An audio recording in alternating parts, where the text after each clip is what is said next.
Hello, Namaskar. I am Santosh Kumar Pradhan and welcomes to my YouTube classes Odisha E-Economics. ପିଲାମାନେ ଆଜିର କ୍ଲାସ୍ରେ ଆମମାନେ ତୁମର 2026ର ଇକୋନୋମିକ୍ସର vocational board question paper discussion କରିବା। ଯେହେତୁ ତୁମମାନଙ୍କର କାଲି ଇକୋନୋମିକ୍ସର ଏକ୍ଜାମ୍, ତ ଆମେମାନେ ବେଶୀ ଆଉ କିଛି ଇକୋନୋମିକ୍ସର ପଢ଼ିବାନି, ବାସ୍ ଏଇ କୋଶ୍ଚିନ୍ଟାକୁ ଟିକେ ଦେଖିବା। तो देखा केमती कौन क्वेश्चन तुम मानकर एग्जाम रे आसी भोकेशनल पिलामानकर।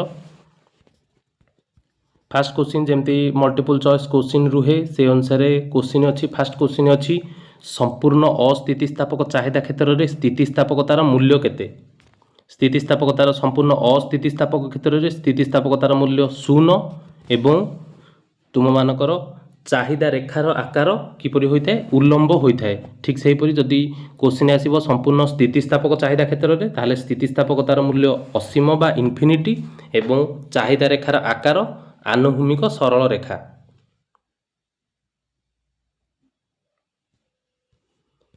तापरे नेक्स्ट क्वेश्चन अछि विकल्प व्यवहार थिबा द्रव्यर चाहिदार स्थितिस्थापकता। जो द्रव्यर विकल्प व्यवहार अच्छी से द्रव्यर चाहिदार स्थितिस्थापकता कौन होता है? अधिक स्थितिस्थापक बा मोर इलास्टिक होता है। तापरे नेक्स्ट क्वेश्चन अच्छी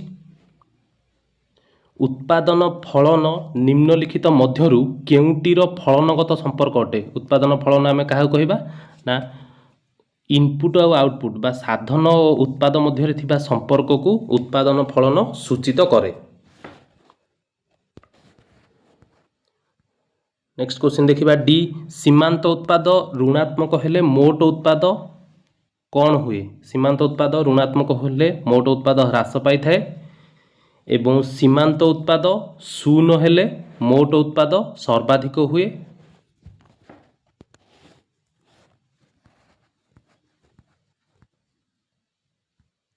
नेक्स्ट क्वेश्चन अच्छी उत्पादनर केउ साधन स्वल्प काल रे उत्पादरे परिवर्तन सहित परिवर्तन हुए।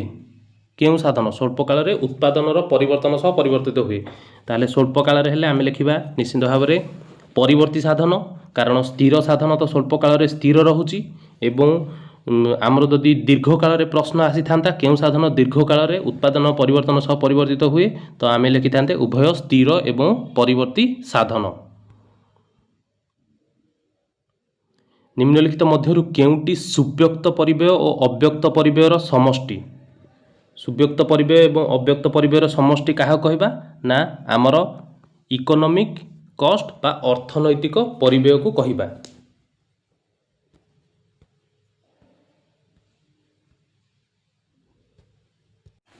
नेक्स्ट क्वेश्चन देखिबा द्रव्यर एक अतिरिक्त एकक विक्रय फल रे मोट आय रे जो वृद्धि घटे ताहाको कौन कहा जाए? ताहाको सीमांत आय बा मार्जिनल रेवेन्यू कहा जाए।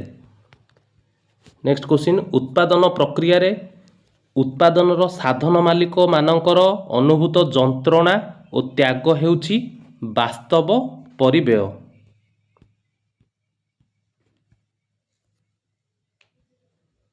नेक्स्ट क्वेश्चन अच्छी अन्य समस्त जिनिस अपरिवर्तित थाई जेते बेले द्रव्यर दर वृद्धि हुए ताहार जोगाणर परिमाण कौन हुए? जोगाणर परिमाण वृद्धि पाई थाए। पूर्ण प्रतियोगिता मूलक बजार रे सीमांत आय रेखार आकार किपरि? पूर्ण प्रतियोगिता बजार रे सीमांत आय रेखार किपरि? आनुभूमिक सरल रेखा हॉराइजॉन्टल स्ट्रेट लाइन होई थाए। नेक्स्ट क्वेश्चन केउ प्रकार बजार रे एका प्रकार दर प्रचलित होई थाए? एका प्रकार दर केउ बजार रे प्रचलित होई थाए? पूर्ण प्रतियोगिता बजार रे। ठीक सेही परि जदि आसीबो एका प्रकार द्रव्य केउ बजार रे थाए ताहाले आमे लिखि थांते मोनोपोली बा एकाधिकार बजार रे।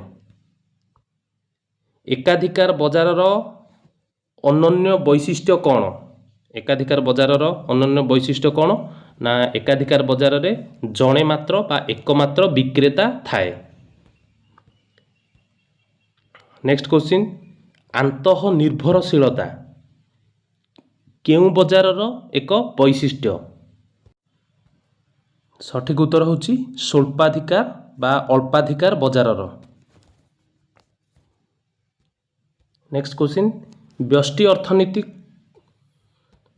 Micro economics does not study ବା ବ୍ୟଷ୍ଟି ଅର୍ଥନୀତି କ'ଣ ଅଧ୍ୟୟନ କରେନି?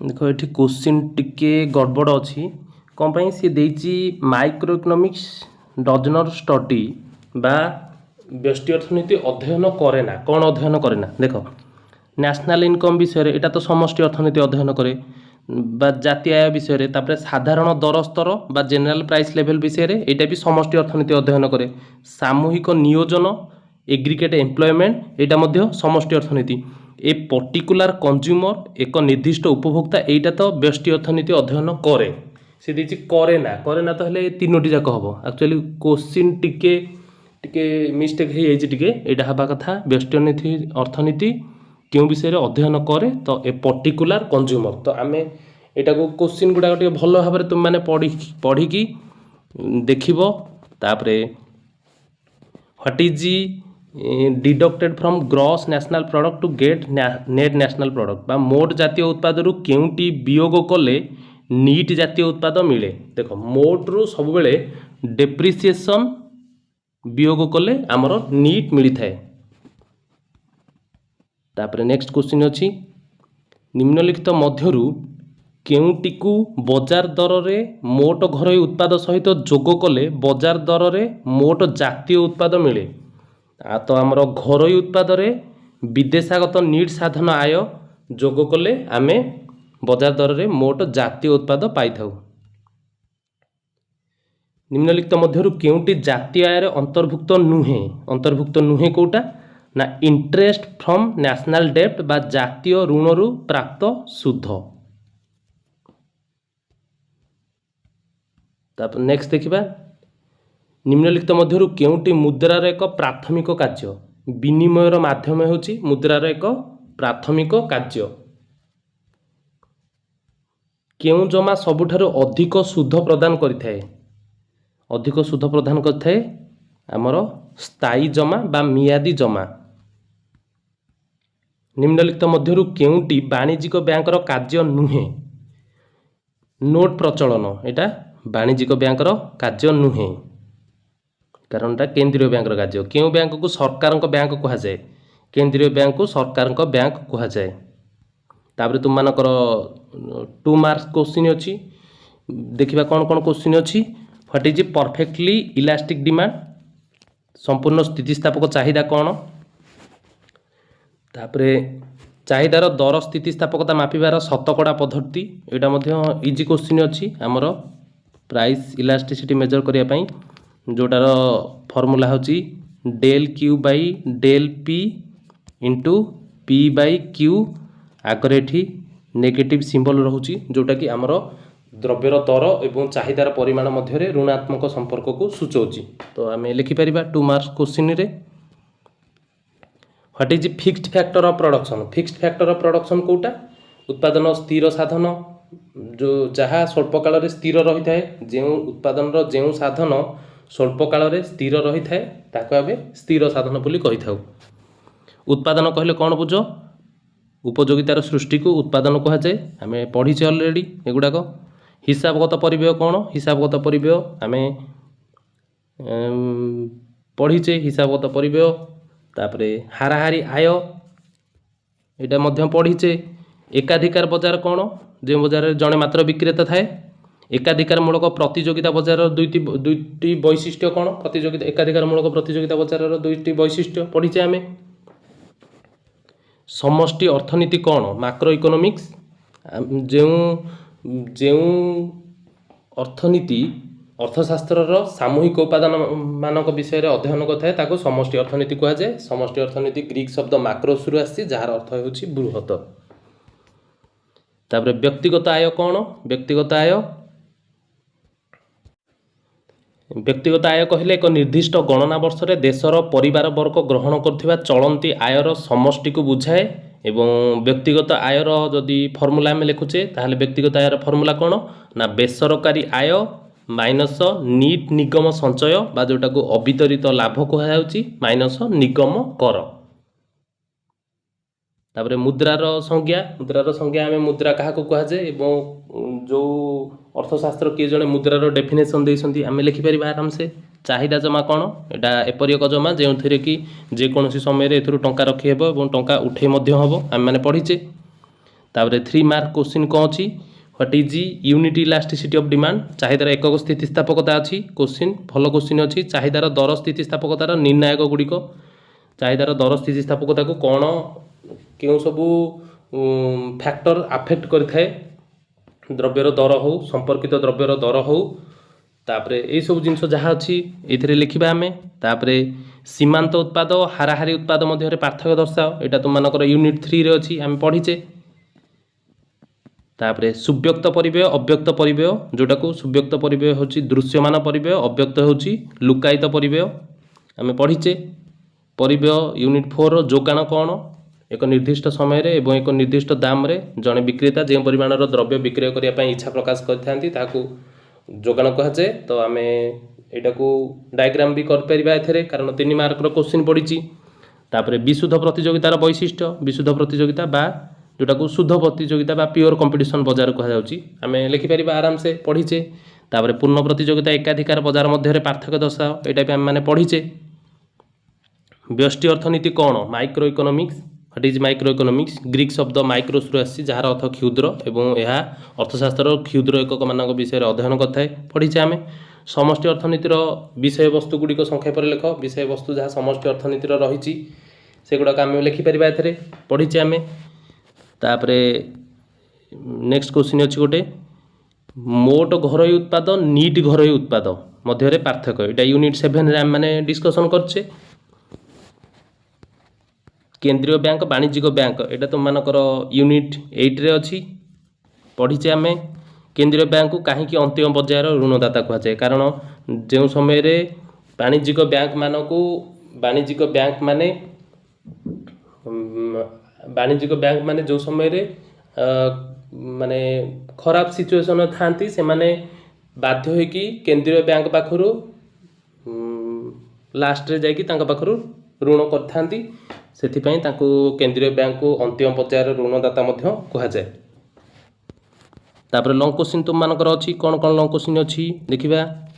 प्रथम क्वेश्चन अच्छी उत्पादन फलन कौन तापर स्वल्पकालीन और दीर्घकालीन उत्पादन फलन मध्य पार्थक्य दर्शाओ एथरे आम लिखिपर आराम से।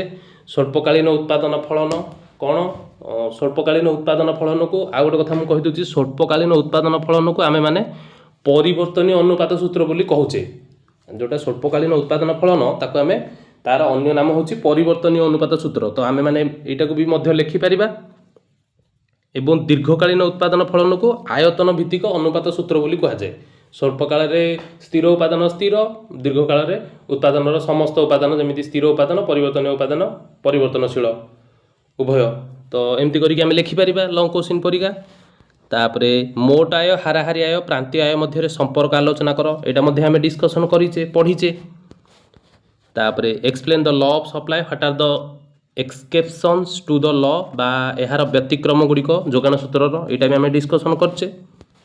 पूर्ण प्रतियोगिता दर किपर निर्धारित हुए बुझाई लेख यहाँ भी आम डिस्कसन करचे। What is national income distinguish between nominal national income and real national income national income जातीय आय कौन आम मैंने लिखिपर आराम से। तापर ये जो जिनस रहा डिस्टिंग्विश बिटवीन गोटे अच्छी कौन ना मौद्रिक जातीय आय NNI नॉमिनल नेशनल इनकम आ गोटे अच्छी रियल नेशनल इनकम गोटे जो अच्छी मौद्रिक जातीय आय वास्तव जातीय आय। देख आम यहाँ कहीपर एक निर्दिष्ट गणना वर्ष रे देशर समस्त बासिंदा मानक द्वारा उत्पादित होता अंतिम द्रव्य और सेवा समूह को सेवा समूहर मूल्य को मौद्रिक मूल्य को बजार दर रे प्रचलित बजार दर रे जो आमर नॉमिनालटा जोटा मौद्रिक जातीय आय यहाँ को प्रचलित बजार दर रे समस्त द्रव्य को प्रचलित बजार दर रे प्रकाश कले बा आमको प्रकाशित कले ताको आम मौद्रिक जातीय आय कहिबा। किंतु आमको जदि स्थिर दर रे बाहर करुचे आमे सबू गोटे गणना वर्ष रे देशर समस्त बासिंदा मानक द्वारा उत्पादित होइथिबा अंतिम द्रव्य और सेवार मौद्रिक मूल्य को आमे जदि स्थिर दर रे बाहर करचे ताहाल ताकू रियल नेशनल इनकम बोली कहिबा। तापरे आमर नॉमिनल नेशनल इनकम कौन ना एटा नेशनल इनकम को आमे करेंट प्राइस रे बाहर करचे। करेंट प्राइस अर्थ आमर प्रचलित बाजार दर रे, किंतु आमर नॉमिनल नेशनल इनकम कौन एटा को आमे बाहर करचे स्थिर दर रे। तापरे आ गोटे कौन आर फॉर्मूला होची नॉमिनल नेशनल इनकम रो फॉर्मूला कौन ना एठी प्रचलित बाजार दर जेहेतु तो एठी current price P1 into current quantity Q1 को मल्टीप्लाय कले आमर नॉमिनल नेशनल इनकम बा मौद्रिक जातीय आय मिलिबो। किंतु रियल नेशनल इनकम केमिति मिलिबो ना बेस ईयर प्राइस जोटा को आमर स्थिर दर एवं करेंट क्वांटिटी को मल्टीप्लाय कले आमर वास्तव जातीय आय मिलिबो। तापरे आमे लिखि परिबा कोन ना ए जो नॉमिनल नेशनल इनकम होची एटा गोटे देशर इकोनॉमिक ग्रोथ को गोटे देशर इकोनॉमिक ग्रोथ को मापिया पई एटा ठीक मेजर नुहे बा ठीक उपादान नुहे, किंतु जो आमर वास्तव जातीय आय गोटे देशर एथिरु गोटे देशर वास्तव चित्र बा देशर प्रकृत ग्रोथ एथिरु जना पड़ी थाए। तो एमती करके आमे लिखि परिबा आराम से 8 मार्क क्वेश्चन पई। तापरे नेक्स्ट क्वेश्चन अछि मुद्रार कार्यावली गुडी को बुझाइ लेख। एटा मध्ये आमे डिस्कशन करिचे। तो तुम माने कमेंट करिकि कुह क्वेश्चन सबू तुम मानक पई इजी थिला ना डिफिकल्ट थिला। मते तो बहुत इजी लागिला कारण आमे सब एगुडा सब पढिचे। लॉन्ग क्वेश्चन देखो आमर 3टी लॉन्ग क्वेश्चन करिवार अछि। जहाँ भी क्वेश्चन पढ़ी था आमको 3टी करिवार अछि। सब क्वेश्चन तो आमे एगुडा डिस्कशन करछे। टिके बुले बंके क्वेश्चन पढ़ीची इकोनॉमिक्स रे क्वेश्चन सेमती पढ़े, किंतु आमको बेसी फोकस करियार अछि आमे केमती 3टी क्वेश्चन रो उत्तर भलो भाबरे लिखिबा। आ गोटे सजेशन तुम मानकू परीक्षा रे केही भी किछि क्वेश्चन छाड़ीबनी, सबुतिक क्वेश्चन भलो रे लेखिकी आसीबो आराम से जहाँ पढ़ीचो। तो एग्जाम पाई समस्त को ऑल द बेस्ट। वीडियो देखिथिबार बहुत बहुत धन्यवाद।